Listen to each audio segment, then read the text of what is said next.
और उत्तर प्रदेश के विधान परिषद एमएलसी के स्नातक और शिक्षक निर्वाचन क्षेत्रों में होने वाले चुनाव को लेकर राजनीतिक हलचल तेज हो गई है। जहां एक तरफ भाजपा अपना दमखम दिखाने को तैयार है, तो वहीं महागठबंधन के सहयोगी समाजवादी पार्टी और कांग्रेस के बीच अप्रत्यक्ष टकराव की स्थिति बन गई है। इस बार के चुनाव में भाजपा की लड़ाई थोड़ी आसान हो सकती है, क्योंकि यूपी एमएलसी चुनाव के चुनाव में कांग्रेस और सपा आमने सामने होंगे। सपा कांग्रेस ने 11 सीटों पर अकेले लड़ने का फैसला किया है। देखिए रिपोर्ट। उत्तर प्रदेश में एमएलसी की 11 सीटों के लिए चुनाव होने हैं। इनमें से 5 सीट स्नातक और 6 शिक्षक कोटे की है।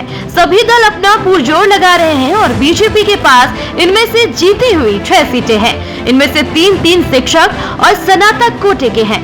पार्टी की कोशिश इस संख्या में इजाफा करने की है और ऐसे में भाजपा ने शिक्षक चुनाव को लेकर माइक्रो प्लानिंग की है। यूपी में भाजपा नेतृत्व ने प्रदेश से लेकर जिला स्तरीय सभी पदाधिकारियों को शिक्षक स्नातक क्षेत्र के लिए होने वाले एमएलसी चुनाव में माइक्रो प्लानिंग के साथ जुटने के निर्देश दिए। उत्तर प्रदेश में आगामी शिक्षक स्नातक एमएलसी चुनाव को लेकर सपा में भी हलचल तेज हो गई है। समाजवादी पार्टी ने लगभग सभी सीटों पर अपने उम्मीदवारों की घोषणा कर दी।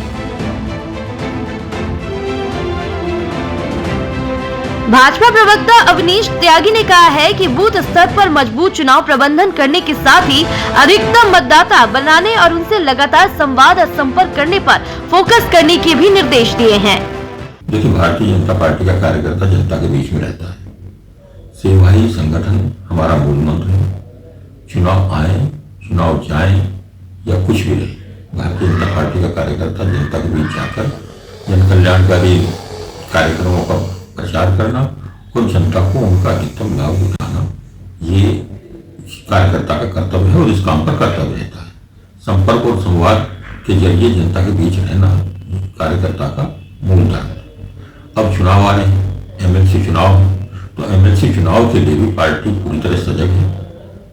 काम हो रहा है, वरिष्ठ नेताओं को जिम्मेदारियां दी गई हैं और बूथ स्तर पर वोट बनाने से लेकर मतदाता सूचियां दुरुस्त कराने का काम जारी है और लोगों से संपर्क भी जारी है।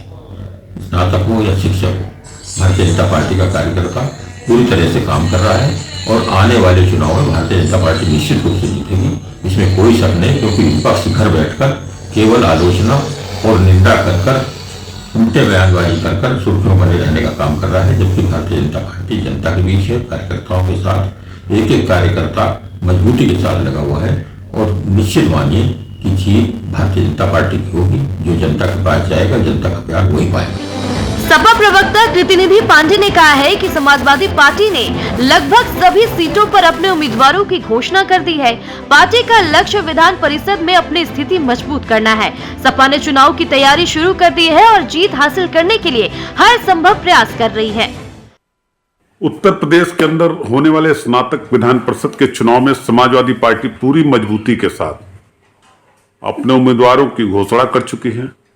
लगातार हमारे उम्मीदवार जनसंपर्क से लेकर के मतदाता बनाने तक के कार्यों में लगे हुए हैं। एक एक कार्यकर्ता इस चुनाव में मजबूती के साथ जुड़ा हुआ।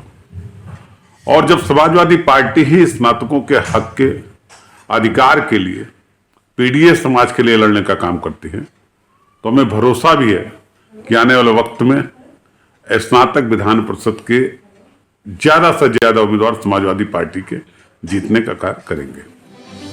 वहीं कांग्रेस यूपी प्रभारी अविनाश पांडे ने कहा है कि प्रदेश अध्यक्ष अजय राम ने 11 प्रमुख निर्वाचन क्षेत्रों के लिए सांसदों और वरिष्ठ नेताओं की पर्यवेक्षक नियुक्ति की है। इस कदम को संगठनात्मक मजबूती और चुनावी तैयारी को लेकर एक महत्वपूर्ण पहल के रूप में देखा जा सकता है। जो ग्रेजुएट कॉन्स्टिट्यूंसी और टीचर कॉन्स्टिट्यूंसी की 11 एमएलसी की सीट है विधान परिषद, उन चुनाव की भी तैयारी में पूरा संगठन एकजुट होकर हमारे विशेष प्रकोष्ठों और डिपार्टमेंट के मदद से पूर्ण रूप से तैयारी कर रहा है और इन चुनाव में भी हम पूर्ण रूप से भाग लेंगे और ज्यादा से ज्यादा शिक्षित शिक्षकों और प्रशिक्षण प्राप्त जो पदवीधर हमारे नौयुवा साथी हैं, उन लोगों को भी साथ में जोड़ने का कार्य हम करेंगे। 2027 के विधानसभा चुनाव के लिए मैं स्पष्ट कर दूं। उत्तर प्रदेश में एमएलसी की 11 सीटों के लिए चुनाव होना है। इसमें 5 सीटें स्नातक और 6 शिक्षक कोटे की है। सभी दल ने अपनी पूरी तैयारी कर ली है। बीजेपी ने इसके लिए माइक्रो प्लानिंग की है। वहीं महागठबंधन के सहयोगी समाजवादी पार्टी और कांग्रेस के बीच में कटराव की स्थिति बन गई है। ऐसा माना जा रहा है कि भाजपा की लड़ाई अब थोड़ी आसान हो सकती है, क्योंकि यूपी में एमएलसी चुनाव में कांग्रेस और सपा आमने सामने होंगे। अब देखना यही होगा कि इस चुनावी दौर में जीत किसकी होती है। कैमरामैन मोनू के साथ साहिद सिद्दीकी, रफ्तार मीडिया, लखनऊ।